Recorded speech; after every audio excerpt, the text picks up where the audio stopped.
कहानी की शुरुआत होती है विलियम ट्रेनर नाम के एक आदमी से, जिसकी जिंदगी देखने में बिल्कुल परफेक्ट लग रही थी। वो बहुत अमीर है, एक खूबसूरत गर्लफ्रेंड है उसकी। लेकिन फिर एक सुबह सब कुछ बदल गया जब वो बारिश में ज्यादा ध्यान न देते हुए काम पर जाने के लिए लेट हो रहा था। वो एक कॉल में इतना बिजी था कि ध्यान न देते हुए उसने सड़क पर टैक्सी रोकने की कोशिश की। तभी एक हॉर्न बजा जिससे उसकी आंखें चमकी और अचानक से टायर्स के जोर से घिसने की आवाज सुनाई दी। इसके बाद हमें लुइजा क्लार्क नाम की एक लड़की दिखाई जाती है, जो एक बहुत ही चुलबुली और हंसमुख लड़की है। उसके चेहरे पर हमेशा मुस्कान रहती है। वो कैफे में एक वेट्रेस है। अपने चटकीले रंगीन कपड़ों में वो चेहरे पर मुस्कान लिए कैफे में कस्टमर्स को कॉफी, चाय, केक्स वगैरह सर्व करती है। उसे अपनी जिंदगी में बहुत कुछ नहीं चाहिए, उसकी ठीक कट रही थी। लेकिन फिर एक दिन कैफे बंद हो गया और उसके बॉस ने माफी मांगते हुए कहा कि अब तुम्हारी नौकरी भी नहीं रहेगी। फिर हम लुइजा को उसके घर पर देखते हैं, जो बहुत मिडिल क्लास था। सब लोग काम करते थे लेकिन फिर भी मुश्किल से बस गुजारा चल रहा था। फिर रात के खाने पर इस बात को लेकर बहस हुई, लेकिन लुइजा की माँ को यकीन था कि वो जल्दी ही कुछ नया ढूंढ लेगी। इसके बाद अगली सुबह लुइजा अपने बॉयफ्रेंड पैट्रिक से लोकल एथलेटिक्स ट्रैक पर मिली। उसने उसे हौसला देने की कोशिश की और कहा कि रुकना मत, दुनिया में भरी पड़ी है नौकरियां, तुम डरो मत, जरूर नौकरी मिलेगी। लेकिन नौकरी ढूंढने की कोशिश लगातार करते रहना। अब लुइजा के पास खोने को था ही क्या, इसीलिए वो एक एम्प्लॉयमेंट ऑफिस में गई। मगर वहाँ पता चला कि पिछले कुछ समय में उसने कई नौकरियां ट्राई की, लेकिन कोई भी उसके लिए सही नहीं लग रही थी। अब सिर्फ एक नौकरी बची है जो शायद उसके काम की हो। ऑफिसर ने बताया कि ये केयर टेकर की नौकरी है, यानी कि उसे एक अपाहिज हो चुके आदमी का ख्याल रखना होगा। इसके लिए कुछ खास एक्सपीरियंस की जरूरत भी नहीं है और ये लुइजा के लिए एकदम परफेक्ट जॉब थी। इसीलिए उसने बिना सोचे समझे हाँ भी कह दिया। फिर अगले दिन लुइजा नौकरी के इंटरव्यू के लिए गई। वो जगह एक पुराने समय का महल था। इससे ये भी पता चल रहा था कि यहाँ रहने वाले लोग बेहद अमीर हैं। ये सब चकाचौंध देखकर लुइजा का मिडिल क्लास दिमाग थोड़ा नर्वस हो गया। उसके इंटरव्यू की शुरुआत थोड़ी ऑकवर्ड रही। उसके इंटरव्यू के दौरान उसकी स्कर्ट भी थोड़ी फट गई। लुइजा अक्सर ऐसी बेवकूफियां करती रहती है। कमिला ट्रेनर, जो कि उसका इंटरव्यू ले रही थी, वो औरत बहुत ही शाही और रॉयल पर्सनैलिटी वाली थी। उसके सामने लुइजा की उलझुल हरकतें बहुत अजीब लग रही थी। लेकिन लुइजा बेचारी आदत से मजबूर बिना रुके बड़ बोलती रही। उसका खुद पर कंट्रोल ही नहीं था और धीरे धीरे उसकी बातों से कमिला ने उसकी सादगी और मासूमियत का पता लगाया। लुइजा को लगा था कि मुझे नौकरी नहीं मिलने वाली, लेकिन तभी कमिला ने पूछा कि क्या वो तुरंत काम शुरू कर सकती है। ये सुनते ही लुइजा बहुत खुश हो गई। इसके बाद कमिला ने लुइजा को पूरा घर दिखाया। वहाँ उसने बताया कि ये जॉब असल में उसके बेटे के लिए है, जो 2 साल पहले हुए एक हादसे के बाद हैंडीकैप बन गया था। उसकी नौकरी की छोटी छोटी बारीकियां समझाते हुए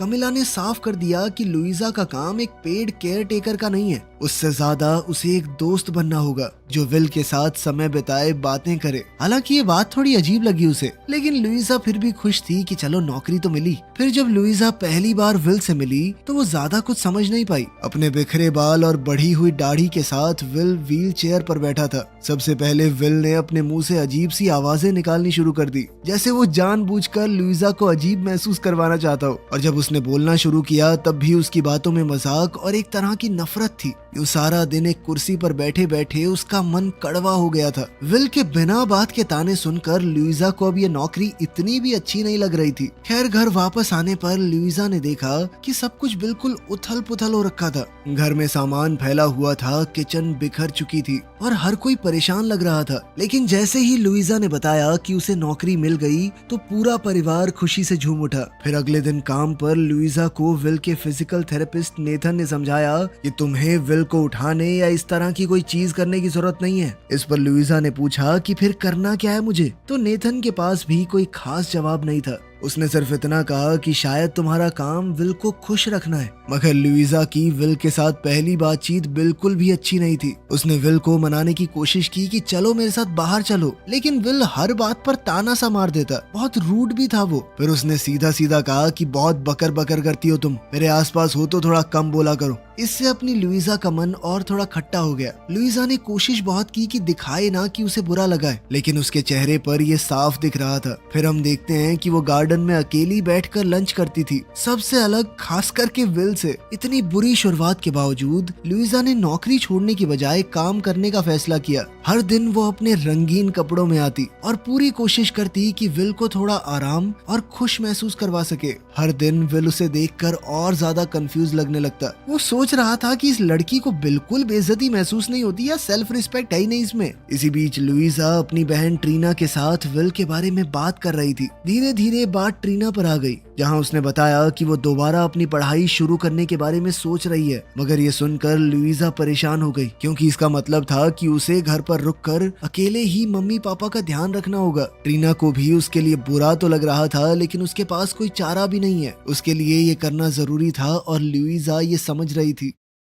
फिर अगली सुबह लुइजा जब विल के घर पहुंची, तब उसे पता चला कि विल के कुछ पुराने दोस्त उससे मिलने आए थे। ये थोड़ा अलग था और कमिला की हाव भाव देखकर ऐसा लग रहा था मानो वो चाहती ही ना हो कि विल उनसे मिले। जो लोग आए थे वो थे विल का बेस्ट फ्रेंड रूपर्ट और उसकी एक्स गर्लफ्रेंड एलिसिया। उनकी बातचीत से साफ पता चल रहा था कि उनके रिश्ते में खटास तो आई है। इधर लुइजा साइड में खड़ी सब कुछ देख रही थी और उसके चेहरे पर दर्द साफ नजर आ रहा था। लेकिन बात और भी खराब तब हो गई जब रूपर्ट ने बताया कि वो और एलिसिया ना सिर्फ डेट कर रहे हैं, बल्कि अब तो दोनों की मंगनी भी हो गई है। वो दोनों ये खबर विल को साथ में देना चाहते थे, मगर विल ये सब सुनकर अंदर से टूट गया। लेकिन उसने हर बार की तरह अपनी भावनाएं अपनी तीखी और ठंडी बातों में छुपा ली। जब एलिसिया वहाँ से जा रही थी तो उसने लुइजा के सामने कबूल किया कि एक्सीडेंट के बाद वो विल के साथ रहना चाहती थी, लेकिन किसी ऐसे इंसान की मदद नहीं की जा सकती जो खुद मदद लेना ही ना चाहता हो। इस पर लुइजा ने कुछ नहीं कहा, लेकिन उसके चेहरे से साफ लग रहा था कि वो इस बात से सहमत नहीं है। खैर, उनके जाने के बाद लुइजा को दूसरे कमरे से जोर की आवाज आई। वो तुरंत वहां गई और देखा कि विल की फ्रेम्ड फोटोज जमीन पर टूटकर बिखरी हुई थी। ऐसा लग रहा था जैसे विल ने खुद उन्हें गिरा दिया हो।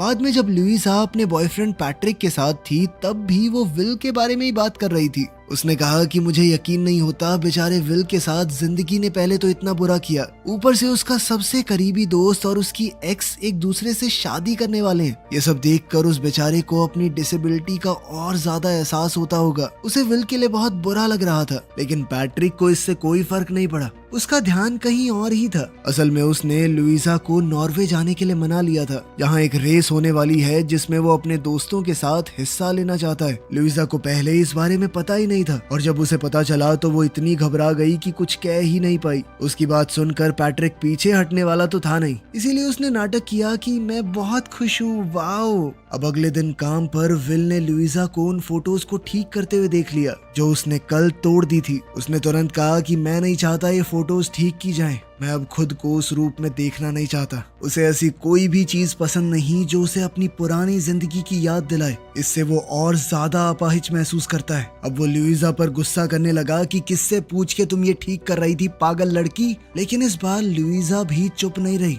उसने भी जवाब दिया और कहा कि पहले तो इस तरह बर्ताव करना बंद करो, क्योंकि मैंने ऐसा कुछ नहीं किया है तुम्हारे साथ। गुस्से में उसने ये भी बोल दिया कि मुझे कोई शौक नहीं है तुम्हारे साथ यहाँ बैठ के बात करने का। मैं बस पैसों के लिए ये नौकरी कर रही हूँ, मुझे बहुत जरूरत है इसलिए। और ये बात मानो विल को छू गई। उसी दोपहर अचानक से विल ने लुइजा को अपने साथ मूवी देखने के लिए कहा। लुइजा को ऐसी मूवी देखना जिसके अंदर सबटाइटल होते हैं कुछ खास पसंद नहीं है, लेकिन फिर भी उसने हाँ कर दी। मगर थोड़ी ही देर में वो मूवी उसे बहुत ज्यादा पसंद आई। इस बारे में उन दोनों ने पहली बार एक ढंग की बातचीत की। इसके बाद तो और भी चौंका देने वाली बात हुई। विल ने कहा कि बाहर चलें क्या थोड़ा। अब उनकी बातचीत बढ़ने लगी और दोनों एक दूसरे के साथ अच्छा महसूस करने लगे। कमिला ने भी जब ये देखा तो वो बहुत खुश हुई। खैर, फिर हॉस्पिटल की एक ट्रिप के दौरान नेथन ने लुइजा को साफ साफ समझाया कि विल की जिंदगी कितनी मुश्किल है। उसने बताया कि उसके ठीक होने का कोई चांस नहीं है, और सबसे बुरी बात ये थी कि अपनी इस हालत की वजह से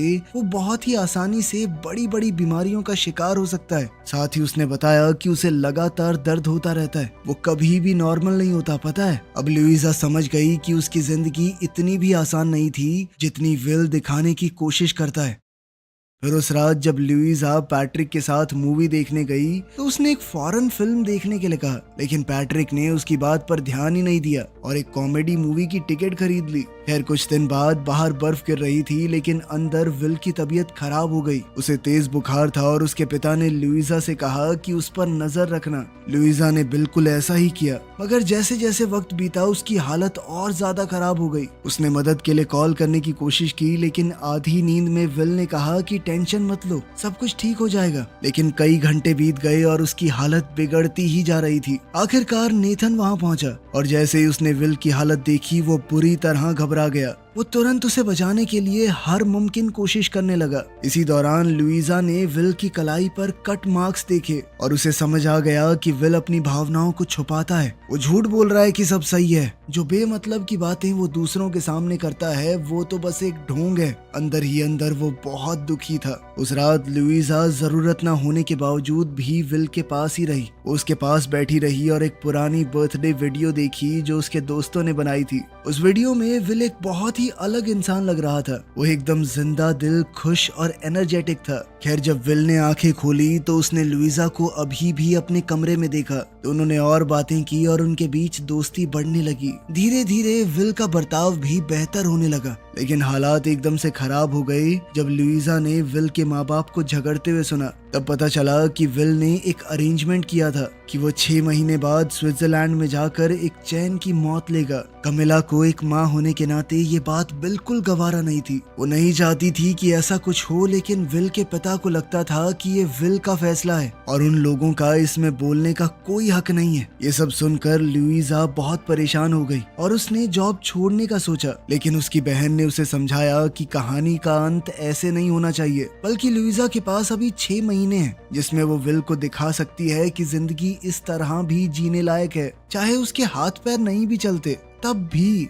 अब लुइजा ने अपना ये प्लान विल के माँ बाप को बताया और उन्होंने कहा कि अगर वो विल को घर से बाहर ले जाने में कामयाब हो गई तो वो उसकी हर तरह से मदद करेंगे। अब लुइजा जानती थी कि विल खुद से तो कहीं नहीं जाएगा, इसीलिए उसने झूठ कह दिया कि नेथन ने कभी हॉर्स रेस नहीं देखी, वो जाना चाहता है वहाँ। फिर जब दोनों वहाँ पर गए तो लुइजा बहुत एक्साइटेड थी, लेकिन तभी अचानक विल की व्हील चेयर मिट्टी में फंस गई। इससे विल को शर्मिंदगी महसूस हुई, लेकिन फिर कुछ लोगों ने आकर उसकी मदद की। इस छोटी सी दिक्कत के बाद भी सब ठीक लग रहा था और विल अब थोड़ा एंजॉय भी कर रहा था। लेकिन बाद में वो लोग एक रेस्टोरेंट में गए जहाँ उन्हें सर्व करने से मना कर दिया गया, जिसके बाद लुइजा ने वहाँ पर तमाशा खड़ा कर दिया। इससे विल थोड़ा शर्मिंदा हो गया और उसका पूरा दिन खराब गया। मगर हार ना मानने का फैसला करते हुए लुइजा ने विल को बताया कि मेरे पास मोजार्ट कॉन्सर्ट की टिकट्स हैं, क्योंकि वो कभी भी किसी ऐसे कॉन्सर्ट में नहीं गई। विल पहले तो जाना नहीं चाहता था, लेकिन फिर थोड़ी हिचकिचाहट के बाद वो मान गया। उस रात लुइजा बहुत अच्छे से तैयार हुई और वो बेहद सुंदर भी लग रही थी। विल ने भी एक सूट पहन लिया, दोनों साथ में बिल्कुल जच रहे थे। वो रात बहुत अच्छी रही और विल शो से ज्यादा लुइजा के साथ होने की खुशी महसूस कर रहा था। उसे ये सब इतना पसंद आया कि जब वो घर लौट रहे थे तो उसने कहा कि थोड़ी देर और गाड़ी में बैठकर म्यूजिक सुनते हैं। इस पर लुइजा ने तुरंत हाँ कर दी। फिर कुछ दिन बाद लुइजा ने अपने बर्थडे पर विल को अपने घर डिनर के लिए बुलाया। डिनर एकदम बढ़िया जा रहा था, लेकिन फिर पैट्रिक वहाँ आ गया और उसकी विल के लिए जलन साफ दिख रही थी। विल ने भी ये देखा और जानबूझकर और मस्करी करने लगा। वो लुइजा के साथ फ्लर्ट करने लगा ताकि पैट्रिक को और गुस्सा दिला सके। खैर फिर एक चिढ़े हुए पैट्रिक ने लुइजा को एक काफी अजीब सा नेकलेस गिफ्ट किया, जिसे लुइजा ने जानबूझकर नाटक करते हुए ऐसा दिखाया कि वाओ कितना प्यारा है, जबकि विल ने उसके लिए एक खास स्टॉकिंग ली थी और लुइजा को वो सच में बेहद पसंद आई, इतनी कि वो खुशी से नाचने लगी।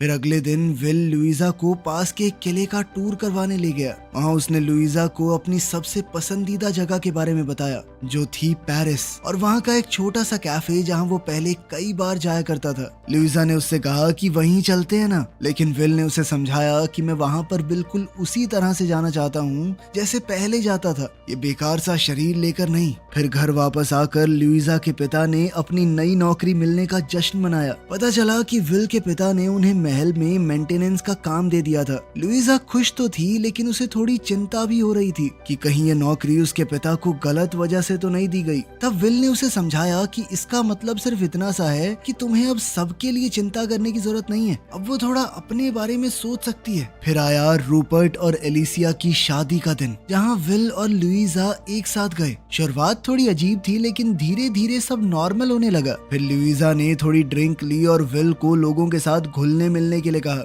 इसके बाद विल की एक दोस्त मैरी ने एलिसिया की बुराई करते हुए कहा कि उसने वक्त आने पर तुम्हें छोड़ दिया। उसने कहा कि विल एक खास इंसान है और लुइजा को खुश होना चाहिए कि उसे विल मिला। लुइजा भी उसकी इस बात से सहमत थी और ये दिखाने के लिए वो विल को डांस फ्लोर पर ले गई। लोग उन्हें देख रहे थे लेकिन उन्हें किसी से कोई फर्क नहीं था। फिर रात का अंत हुआ जब विल सड़क पर व्हील चेयर को तेज भगा रहा था और लुइजा उसकी गोद में बैठी थी। वो दोनों साथ में हंसते हुए एंजॉय कर रहे थे। फिर अगले दिन विल की माँ को टेंशन हो गई कि वो पूरी रात बाहर था और नेथन को भी ये बात सही नहीं लगी कि विल ने शराब पी थी। लेकिन दोनों ने एक बदलाव महसूस किया कि विल पहले से ज्यादा खुश लग रहा है। इसके बाद हम पैट्रिक और लुइजा को साथ में ट्रेनिंग करते हुए देखते हैं। दौड़ते हुए जब वो अपनी हॉलिडे प्लान कर रहे थे तब लुइजा को याद आया कि उस वक्त तो मुझे विल के साथ रहना है, देखो तुम्हें अकेले ही जाना पड़ेगा। ये सुनकर पैट्रिक गुस्से से फट गया। उसे लग रहा था कि लुइजा उससे ज्यादा समय तो विल को देती है।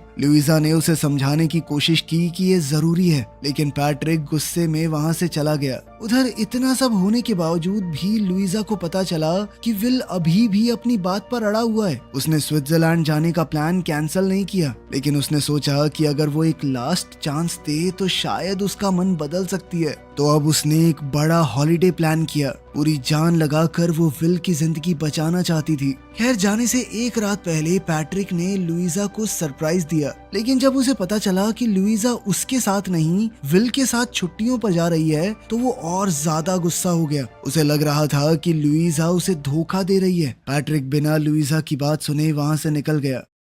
खैर, उन दोनों का हॉलिडे एकदम परफेक्ट जा रहा था। वहाँ का मौसम एकदम खूबसूरत था और दोनों ने अपना दिन पूल और बीच के पास एंजॉय किया। फिर रात को जब बाहर तूफान चल रहा था तो लुइजा ने विल की बेड पर लेटने में मदद की, लेकिन फिर मानो वो पल वहीं थम गया और वो उसके पास आकर लेट गई। सब कुछ भूल कर वो एक दूसरे के करीब आए और दोनों ने एक दूसरे को चूम लिया। वो पल बेहद खूबसूरत और हर तरह से परफेक्ट था। अगले दिन भी सब कुछ उतना ही अच्छा था और लुइजा खुद को बहुत खुश महसूस कर रही थी। लेकिन उस रात जब उसने अपने दिल की बात विल से कही तो सब कुछ उल्टा पड़ गया। विल ने कहा कि मैं भी तुमसे प्यार करता हूँ, लेकिन उसने साफ कह दिया कि वो अपना इरादा नहीं बदलेगा। वो स्विट्जरलैंड अभी भी जाना चाहता था। लुइजा का दिल टूट गया और उसने कहा कि तुम कितने खुदगर्ज हो, लेकिन विल ने उसे समझाया कि वो ऐसी जिंदगी नहीं जी सकता, ये उसकी जिंदगी नहीं है। इसके अलावा विल ये भी नहीं चाहता था कि आगे चलकर लुइजा उन सब चीजों के लिए उससे नफरत करने लगे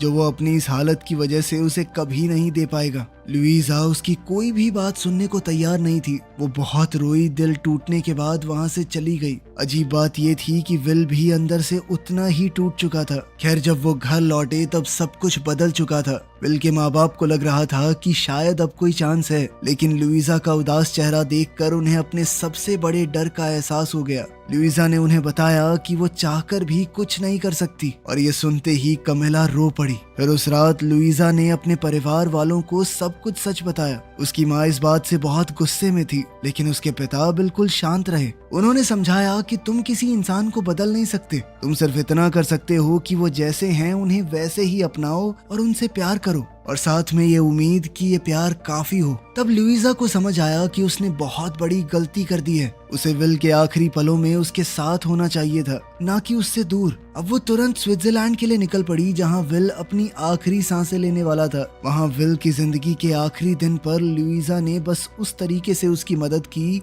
जो वो जानती थी। वो उसके साथ बेड पर लेट गई और दोनों एक दूसरे को पकड़कर चुपचाप लेटे रहे। ये उनके लिए बेहद खूबसूरत पल था। फिर कुछ दिन बाद हम देखते हैं कि लुइजा पेरिस में थी। वो उसी छोटे से कैफे में थी जिसके बारे में विल ने उसे बताया था। कि वो उसकी फेवरेट जगह है। फिर हम सुनते हैं कि विल ने लुइजा के लिए एक आखिरी गुड बाय लेटर छोड़ा था। उस लेटर में विल ने दिल से लुइजा का शुक्रिया अदा किया और फिर उसे जिंदगी में आगे बढ़ने को कहा। साथ ही लेटर में ये भी लिखा था कि उसने लुइजा के लिए एक बड़ी जायदाद छोड़ी है। अब उसके पास इतना था कि वो आखिरकार बिना किसी की जिम्मेदारी उठाए अपनी जिंदगी खुद के लिए जी सकती है। आखिर में लुइजा पेरिस की सड़कों पर घूम रही थी, जहाँ उसके सामने एक नई खूबसूरत जिंदगी उसका इंतजार कर रही है। वीडियो पसंद आई तो लाइक कर देना, चैनल को सब्सक्राइब कर लेना। मिलते हैं अगली वीडियो में।